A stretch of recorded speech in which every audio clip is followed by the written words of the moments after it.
Hello, beautiful people. It's Sindafam. Welcome to the channel. Today, we're back again with another video from Sowell. We're going to be checking this together. Let's check it out.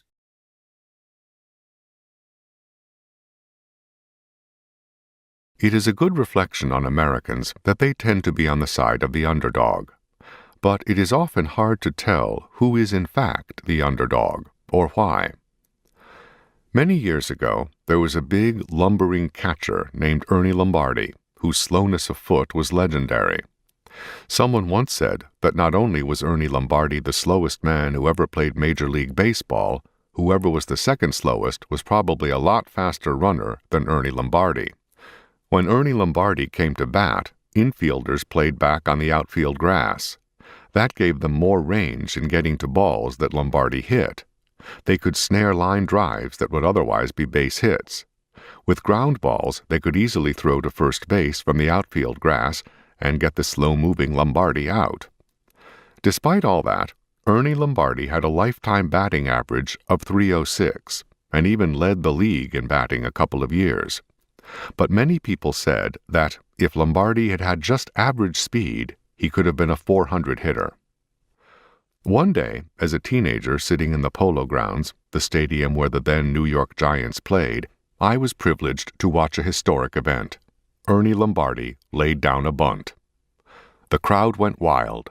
The play took forever, with Lombardi laboriously clumping down to first base, running as hard as he could, but still not very fast, while the third baseman made a long run in from left field to get to the bunt. We cheered ourselves hoarse, rooting for Big Ernie as he doggedly but slowly made his way down the first baseline. He barely beat the throw, which set off another explosion of cheers. We were not just cheering for a hometown player. We were rooting for Lombardi to get revenge on those who had taken advantage of him for so long. We were cheering for the underdog. But was Lombardi really an underdog? How many players end up their careers with a lifetime batting average over .300 or with 2 batting titles? Like most of us, Lombardi was handicapped in some ways and privileged in others. Many people would consider it a handicap to be a black orphan born in the Jim Crow South during the Great Depression of the 1930s. But the home into which I was adopted had 4 adults, and I was the only child. Many years later, when I was a parent and asked one of the surviving members of that family how old I was when I started walking, she said, "Oh, Tommy, nobody knows when you could walk.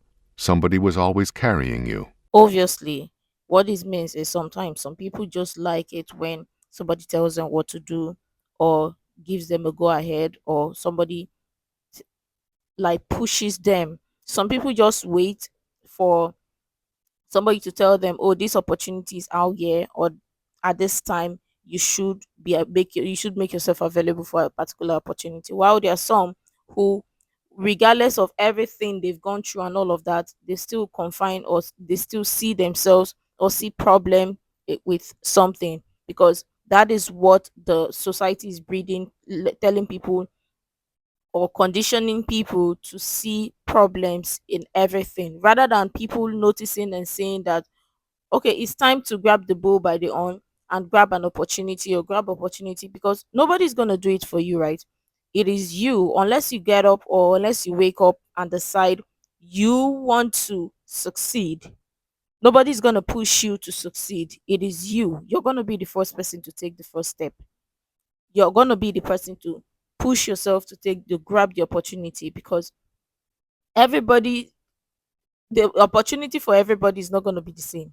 Is that simple, or is it true? Because everybody have different life goals, everybody have different zeals or different zeal, and your what the opportunity presented to you, if you don't grab it the right time, then potentially you're gonna miss out. But again, it's just because the society we currently live in today want to condition people to be victims, want to condition people to see problem where there is none, want to condition people to always see something as an hindrance towards why they don't make it, or they are not making it, and all of that, and always blame somebody. That is where the problem lies. Let me know what you think. You can't buy that. A leading historian of education has said that the New York City public schools were the best in the country during the 1940s. That was when I went to school there. You can't buy that either. Today, the classes are smaller, the buildings more modern, but the education itself is a disaster. I got the kind of education that people have to go to expensive private schools to get today. Perhaps more important, nobody told me that I couldn't make it because I was poor and black, or that I ought to hate white people today because of what some other white people did to my ancestors in some other time. Nobody sugarcoated the facts of racial discrimination. But Professor Sterling Brown of Harvard University, who wrote with eloquent bitterness about racism, nevertheless said to me when I prepared to transfer to Harvard, "Don't come back here and tell me you didn't make it 'cause white folks were mean." He burned my bridges behind me, the way they used to do with armies going into battle, so that they had no place to retreat to, and so had to fight to win. One of the problems with trying to help underdogs, especially with government programs, is that they and everyone else start to think of them as underdogs, focusing on their problems rather than their opportunities.